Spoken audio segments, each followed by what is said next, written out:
So this is Japanese honeysuckle, which can be used, the flowers can be used to make some pretty delicious tea and syrup. And you can use the syrups to make cocktails, to add to your baking. You can make jelly with it.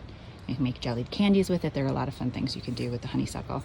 Japanese honeysuckle is also an invasive species here in New Jersey and a lot of other areas as well. So shouldn't feel as bad about picking the flowers and reducing the spread of this plant, which in theory should be ripped out anyway. So there are a lot of different kinds of honeysuckles. Japanese honeysuckle, as you can see, is a vining honeysuckle. So this is really all intertwined with, we've got a couple of trees and some rose bushes here, and you can see it's all intertwined and it grows up and around. So that's one of the things to look for when looking for Japanese honeysuckle. The other thing is to look for these very long tubular flowers. You can see they're super long and they've got a very strong scent, very sweet floral scent. And they grow in pairs. You'll see some honeysuckle looks more like a shrub or a really short tree, and their flowers tend to be shorter. So that's one of the ways you can tell the difference. Obviously there are tons of apps, and you can use Google if you're unsure of what you're looking at, or ask a plant friend. But more than likely, if you're looking at a vining honeysuckle with pairs of long white flowers like this that has a really strong floral scent, you're looking at Japanese honeysuckle. So you want to make sure you harvest the white flowers. The yellow flowers aren't bad, they won't hurt you, but they won't create as great a flavor for your tea or your syrup. And then you just go ahead and pluck the flowers. And if you get good at it, you can pluck them without getting their calyx, which is the little green bit on the end. And you'll see I'm good enough that I got one without, but I have one with. So before I make my tea or my syrup, I'm going to want to pull that calyx off. One or two in your tea or syrup isn't going to make that big a deal, but if you start to have too many in your tea, you'll start to get a vegetal flavor, which will overpower the really delicate floral sweetness of the honeysuckle, which is what you're going for. So once you've gathered a good amount of your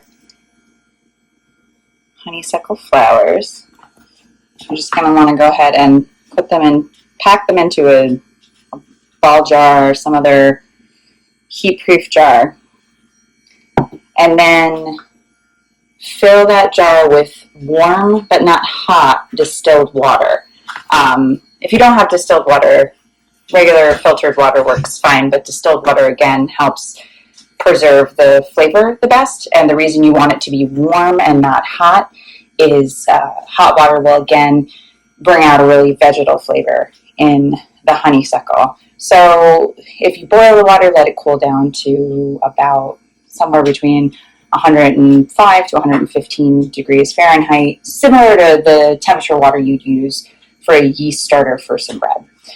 And then what you do is you let that steep for about 24 hours in a cold place. And if you're going to let it steep for longer to try and get more flavor, you want to put that right in the refrigerator. And then it ends up, you'll see there's like a nice light yellow color once it's steeped. So once you let the honeysuckle flowers steep, this is the honeysuckle tea. If you just wanted to have some of that, you can just strain out the flowers and drink it either iced or warm it up to drink it hot.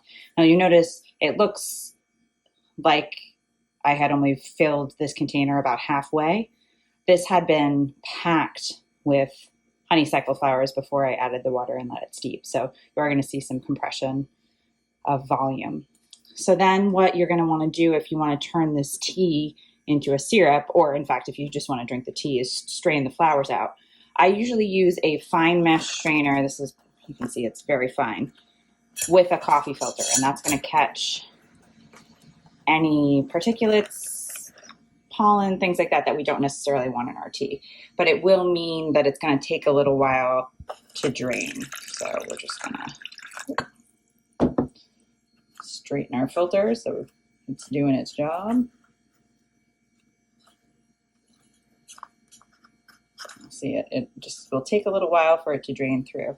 I'm gonna go ahead and pour the rest of the tea through the strainer to get ready to make the syrup.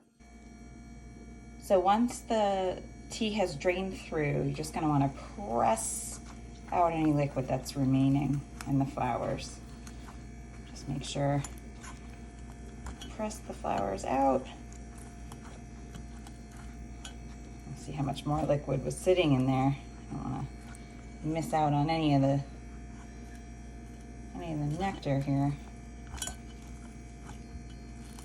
And then again, I'm just gonna let that sit and drain through. So now we'll wanna measure to see how much liquid we've got to work with.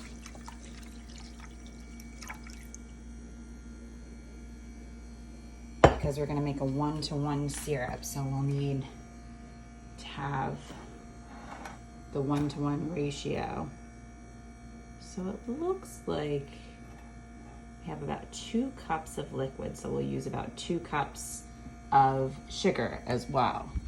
So we're gonna go ahead and add this back to the saucepan. And we're gonna warm this over medium heat. We don't want it to boil because again, boiling it is gonna bring out those vegetal flavors that we don't really want.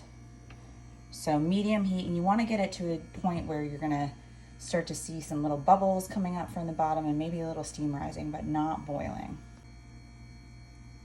So at this point, we've got a nice little simmer going on. This is about what you should be seeing. You'll also start to smell the honeysuckle when it's just warm enough. So I'm actually gonna go ahead and turn the heat off of this. Let's see, we're getting steam on the lens. And I'm gonna start to add the sugar. Now I'm using white sugar, but with a honeysuckle syrup, you can use a raw sugar or a demerara sugar. You could even use honey. Honeysuckle syrup is delicious as well. If you were to be doing the same process with a flower that's going to give you color, for example, violet gives you a really nice royal blue or deep purple color, you'll want to make sure you use the white sugar as opposed to raw or other sugars to preserve that color. But for honeysuckle syrup, any sweetener is fine. So I'm gonna go, this is just 1 cup, and I will go and add a 2nd cup in a moment, but then I'm gonna stir until this 1 cup is dissolved. And you see I'm using a metal spoon. The reason I'm doing that is to make sure, wooden spoons sometimes will retain scents and flavors from other dishes. We want to make sure that we keep those away from our delicately flavored honeysuckle syrup. So I'm using the metal spoon. So your finished syrup should be nice and clear. It'll have this nice light yellow color. Well, it's golden. And you're going to go ahead and pour the finished syrup into whatever containers you're going to store it in. Let it cool a little bit before you put the caps on and put it in the fridge. It'll keep in the fridge for 2 to 3 months. And you can also, if you're using like a mason jar or a ball jar, put it through the canning process, which is good if you're going to be gifting it to somebody or shipping it to somebody. But otherwise, go ahead and enjoy your honeysuckle syrup.